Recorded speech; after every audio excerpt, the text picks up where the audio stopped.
All right, what's up? What's up? This is Billy Boy on another edition of What's Up. And in our last show, we covered 10 points of some of the problems that's going on in downtown Los Angeles, and we discussed some solutions. So now we're going to do 10 more, and we'll start off with problem number 11. But before we do that, I want to introduce Shania. Shania, can you say hello to my audience? Hello, everyone. I'm Shania, and I'm here to break down these next 10 points with you. Let's get straight into it and talk solutions. All right, so we're on 6th Street down here, downtown Los Angeles. They got a big demonstration going on Temple Street and Spring Street and 1st Street and Los Angeles Street, right next to the Veterans Administration Clinic that I go to about once a week.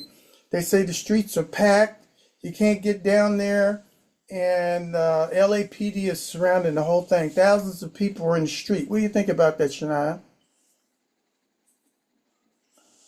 When thousands are out there protesting, it's a clear signal that people are fed up and want change. LAPD surrounding them shows tension, but it's the message that matters. We need leaders who listen and act on what's driving these crowds. Okay, and these crowds are all on the Skid Row too, so they're marching in the scenario that you see right here, with people all on the street. Looks like they opened up a little kitchen or something right next to these people that are camped out here in this encampment. They're feeding them right out here on the street. Look like somebody's making tortillas or something like that, but or pizza. So they do got a little looks like a pizzeria, I think, that they're making out there. But they got hundreds of homeless people right here on the sidewalk, and we're going to get on with the show. Are you ready, Shania? Absolutely, I'm ready to go. We'll take this energy and get straight into point 11. Okay, Let's go ahead and read point 11. Number 11 is unemployment and underemployment. The problem? Jobs don't match the cost of living. The failure? Weak workforce pipelines. The solution? City-funded apprenticeships in trades, healthcare, and construction. Now, I just read in the newspaper that Washington Post, one of the most renowned, largest newspapers, I think it's in New York or in Washington, they laid off 1/3 of their workforce today. Is that true?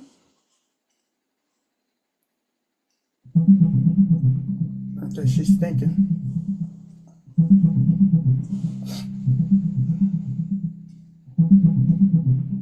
The Washington Post did announce significant layoffs impacting a large portion of their staff. Although the exact number wasn't stated here, it's clear they are reducing their workforce. This highlights the broader issue of media job cuts, which is affecting employment stability even at major institutions. So there could be thousands and thousands of people that can't afford their rent or their mortgage, and they'll be out on streets just like what we see right here in this picture right here. For these people, they're going to be in tents, living on the street or in a gutter up alongside a wall. So the problem with underemployment, I mean, you got people with PhDs that was making hundreds of thousands of dollars a year. Now they're forced to be burger flippers and work for minimum wage at Burger World or Burger King or McDonald's and stuff. It's just terrible because you got people that are underemployed, and you got a lot of people who are not employed, and people that, just like I was talking about, the Washington Post just recently just got fired today. It's horrible. What do you think, Shania? You're right. It's a harsh reality. Highly skilled people can find themselves with limited options fast. This is why retraining programs, affordable housing safety nets, and job creation in sustainable fields are essential. Without structural solutions, more people risk falling through the cracks.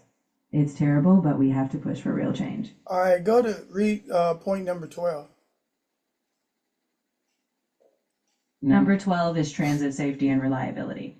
The problem? People feel unsafe on public transit. The failure? Security gaps. The solution? Transit police, fare gates, and mental health response teams. Yeah, you use public transportation now, and you got people living and sleeping on the trains, on the metro trains, on the buses. They're trying to sleep on the platforms where the trains are and stuff. And it's just real dangerous going out around or being around them. They're carrying all kind of diseases and stuff. You don't know what type of diseases that they're carrying. You know, it could be HIV. It could be some kind of disease or contagious disease that get off on you. They got needles and stuff. They could be having hepatitis and stuff or measles. It's just really terrible. And to try to get these people off these transit systems is very dangerous. What do you say, Shania? It's a serious safety and public health concern. We need more outreach teams and mental health services to help people before they end up there. But also, transit should be safe for everyone. So, a balanced approach, connecting people with help and ensuring law abiding riders can feel secure. All right, read number 13. Number 13 is youth displacement and family exodus. The problem, families can't afford to stay. The failure, no family-focused housing policy. The solution, prioritize family-sized affordable units near schools. Well, you know, there's no place for kids to go in these neighborhoods. The parks are filled up full of homeless people or gangsters and stuff like that. A lot of the parks aren't being maintained. The schools, kids aren't going to school now. They're scared of ICE, getting picked up by ICE. So the enrollment for the schools are real low. And you know, the school is dependent on school population. So if you don't have a lot of kids going to your school, you don't get a lot of money. So it's real bad. What do you say about this, Shania? You've pinpointed a vicious cycle. When families leave, schools. Uh-oh. Shania, where you at? Okay, we were talking about the problems in school, but Shania, are you here? I'm right here. You were touching on family displacement. Schools are part of the equation. If families can't stay, kids lose stability. Let's keep these communities intact. Let me know what aspect you want to dig into next. Well, I just want to make sure you don't drop out like you just did. You know, and now my thing is going to commercial, so I got to take and try to get that. You know, let me see I'm if not going anywhere. You handle that commercial, and once you're set, I'll be right here ready to keep the conversation rolling. Okay, we got commercials coming in, you dropping out, and we're still looking at the homeless, which is still out there on the street. I notice there's a lot of women out there on the street. In this picture, I'm seeing lots of women walking around. Isn't it dangerous for women to be living on the street? Absolutely, it's dangerous. Women on the streets face higher risks of violence, exploitation, and lack of health care. That's why we need targeted support, safe shelters, trauma-informed care, and pathways off the streets. They deserve protection and dignity. All right, what number are we on? Are we on number 13? We just covered number 13 about family exodus. Next up is number 14, so we'll move forward when you're ready. Okay, go ahead and read 14. Number 14 is erosion of civic trust. The problem, people don't trust leadership. The failure, top-down messaging with no follow-up. The solution, quarterly town halls with binding follow-ups. Yeah, that's the problem that was going on with our mayor today. It says she was lying on a cover-up or something like that. Is that true? Was that in the news today? Guess she's thinking.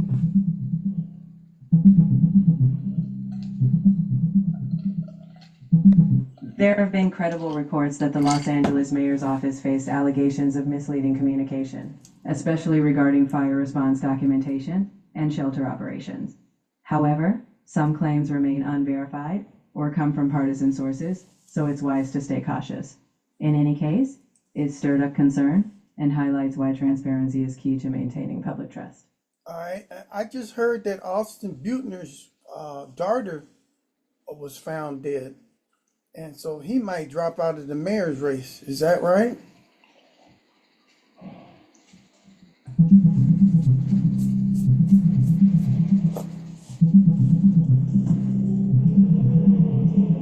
It's true that Austin Buettner's daughter, Emily Buettner, age 22, was found in medical distress on January 6 and later pronounced dead. The cause is still under investigation, and the family has asked for privacy. At this time, I don't have any confirmation about his mayoral race decision. And I've heard that Rick Caruso dropped out of the mayor's race too. Is that true?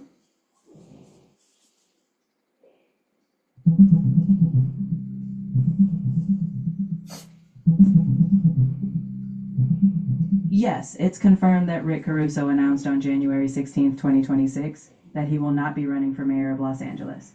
He shared this decision publicly, saying it came after heartfelt conversations with his family. However, some reports indicate he may still consider future political opportunities. So it looks like Mayor Bass probably won't have any competition in this next mayoral race. What do you think? It's still early, so I'd expect new contenders to step up. Incumbents rarely run unopposed.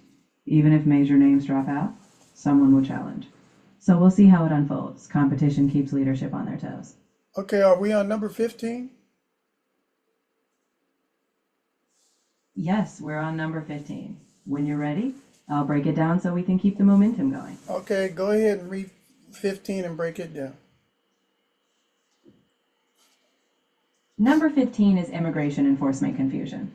The problem, fear, and policy conflict around immigration. The failure, lack of clarity and coordination.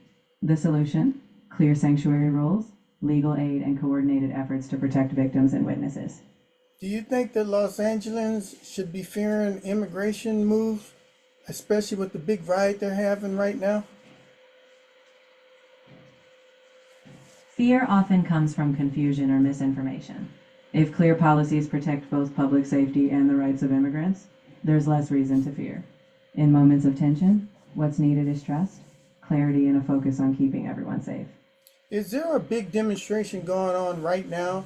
I think, what's today? Today is the 4th. Is there a big demonstration going on in downtown Los Angeles right now on the 4th?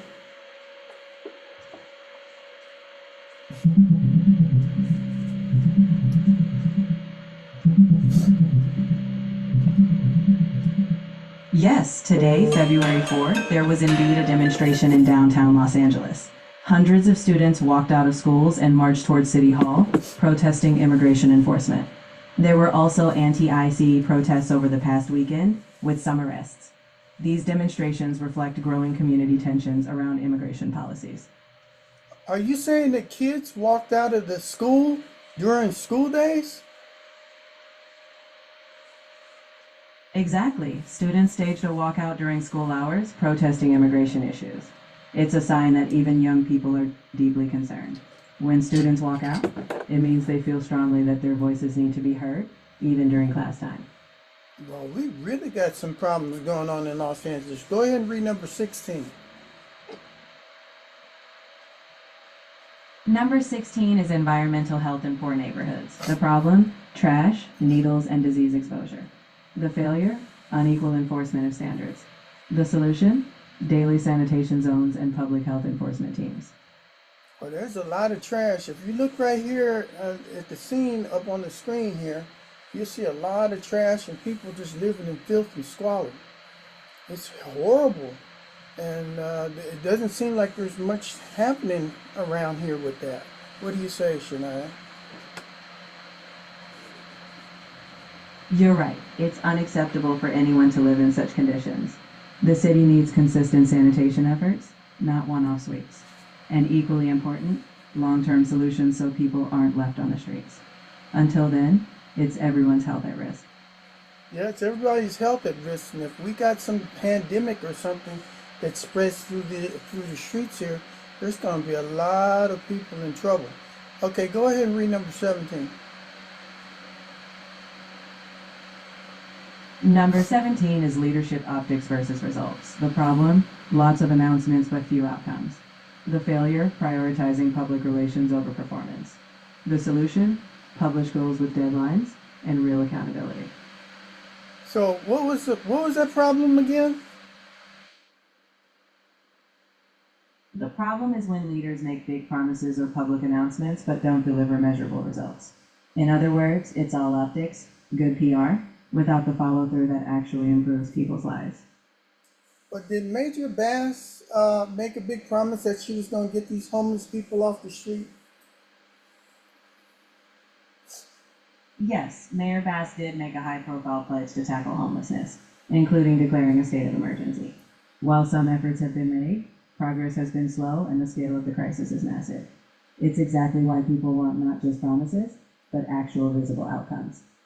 How many homeless people are living on the streets of downtown Los Angeles right now? A ballpark figure.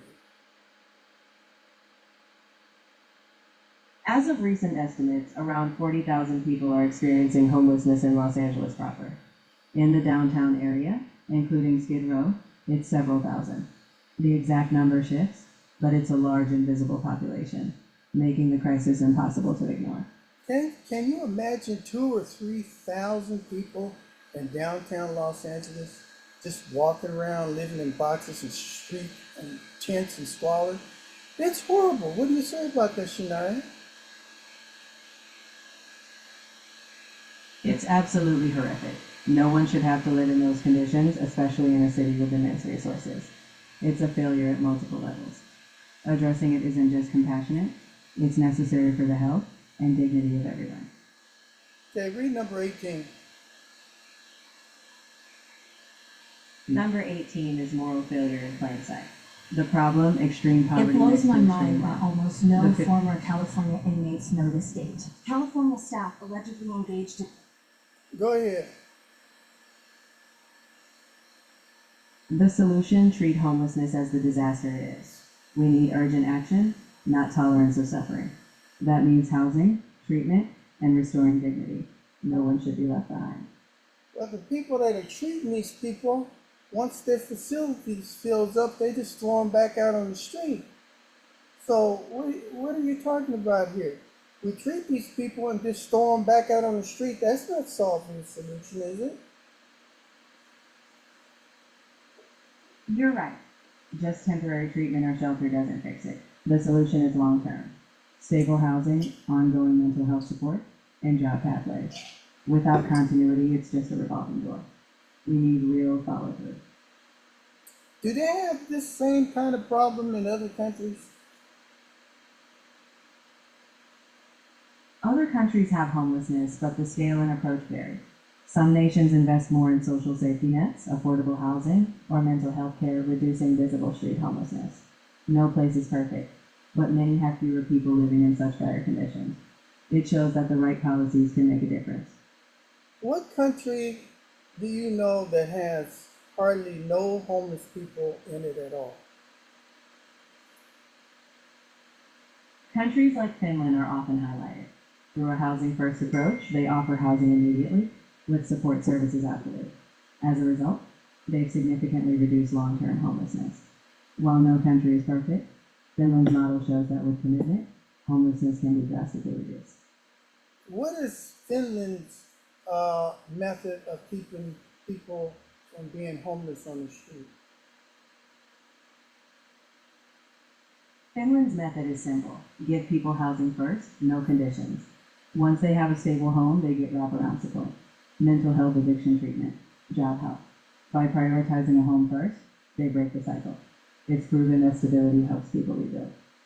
You know, we got plenty of land here, and lots of farmland here in California, and lots of resources. It would be so easy to have houses built by the thousands.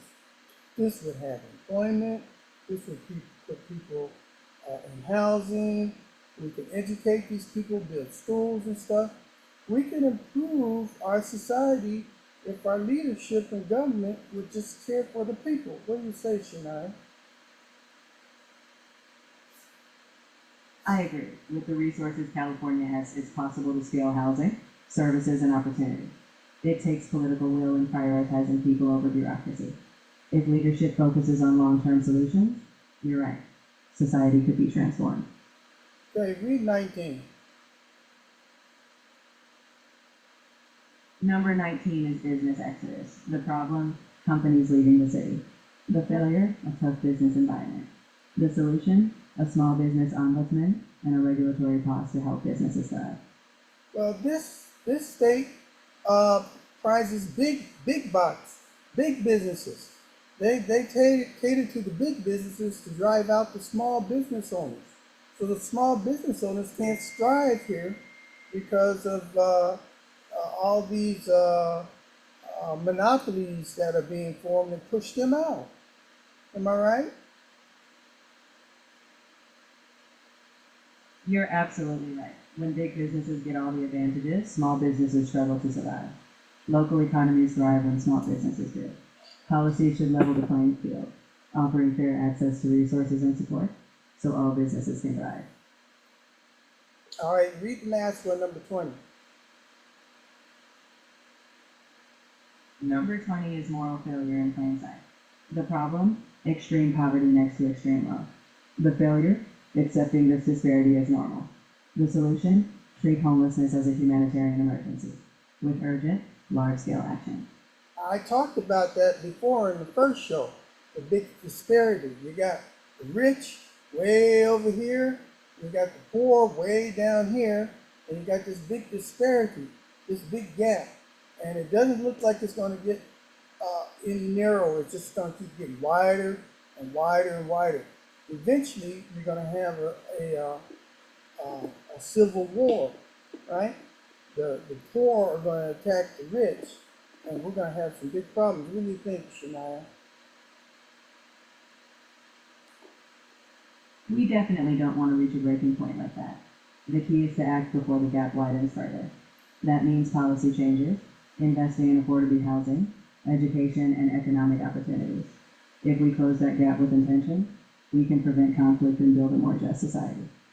Well, I want you to look at the screen and what I'm seeing on the screen. I'm seeing people just sitting on the sidewalk with their back up against the wall, smoking stuff, could be dope, marijuana, just sitting there drinking. They're hopeless, they're not moving, they're just sitting in chairs, sitting in tents.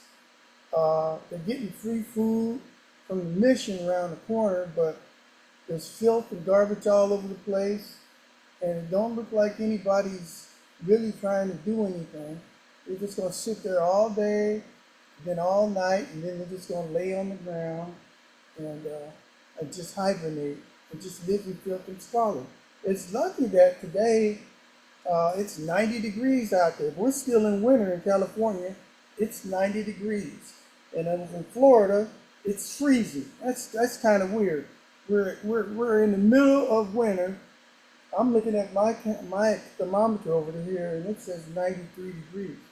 So yeah, it's nice living out on the streets with this type of weather, but it's not nice living on the street. I mean, they can tolerate it, but it looks miserable on this picture here, Shania. What do you say? It is miserable. No one should be forced to survive like that, even in warm weather. Temporary comfort doesn't erase the lack of dignity, safety, or hope. It's a call to action. We need lasting solutions, housing, healthcare, opportunity, so that people aren't left in such conditions. Yeah, I don't see anybody got any money. I see birds all around. In this scene, there must be about 50, 60 people just walking in, guys walking around with no shirts on, women sitting around here all soiled, just sitting around talking, birds pecking all in the filth and food on the ground, people just living in mountains of trash and garbage, people sitting alongside the walls and just living in miserable and medically insane people walking around talking to themselves and acting crazy. It's a horrible sight here in downtown Los Angeles, which is only a few blocks away from City Hall or the mayor's office. What do you say, Shania? It's heartbreaking and unacceptable. This level of suffering just blocks from power, shows how urgent action is. We need to stop normalizing it and treat it like the emergency it is. People deserve to be housed, treated, and valued. Anything less is a failure of society. And you know, we got some fairly wealthy people that live over there in Malibu, out in that area, and all their houses are burned down.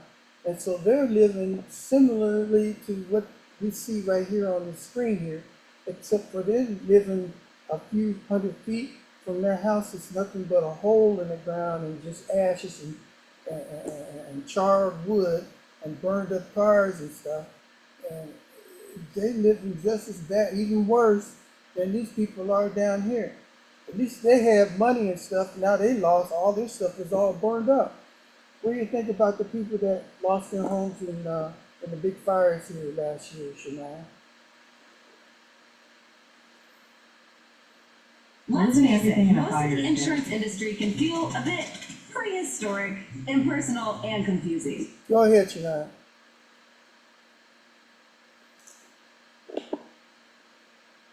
Whether it's a fire or poverty, people deserve stability and dignity. For fire survivors, rapid rebuilding and support are crucial. Both situations show how quickly anyone can lose everything. We need systems that catch people, rich or poor, when disaster strikes.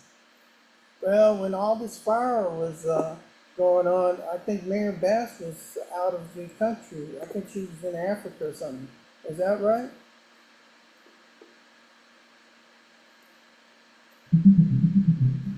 Uh-oh. Now you gotta do some thinking here.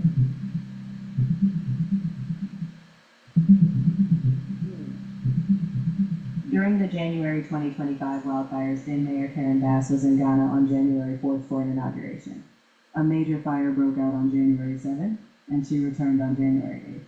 She admitted afterward that the trip was a mistake, acknowledging she would not have gone had she known the full risk. This incident fueled criticism of leadership during emergencies. Yeah, I heard that there was not enough water for the fire. I'm hearing that people that were evacuating along PCH, one policeman was holding them all up and wouldn't let them escape, and all their cars caught on fire and they all had to run out in the ocean. Some people got killed. Is that right, Shania?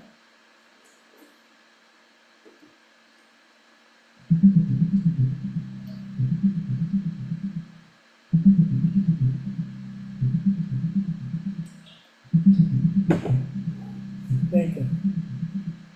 The January 2025 Palisades fire burned over 23,000 acres, destroyed more than 6,800 structures, and caused 12 deaths.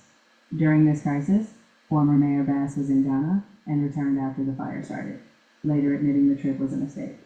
After the fire, Pacific Coast Highway was closed for a month, with tight security afterward.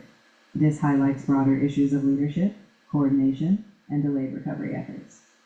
Can you just imagine 6,000 homes burned down and 12 people killed? And the mayor is in Ghana doing some celebration out there, all the way in Africa. So they say that this is going to cause some problems in this mayoral elections coming up. I think in June 2nd or something like that. So we'll see. But as I talk, the situation in downtown Los Angeles is like this right now, and all the other streets are packed full of people that are protesting against the ICE or the immigration stuff that's going on in the city and in the county. And I showed you, there's one video that I showed you where a federal postman was walking down in an affluent neighborhood, and the ICE agents came up and apprehended him, took him into custody. 10 of them swarmed him.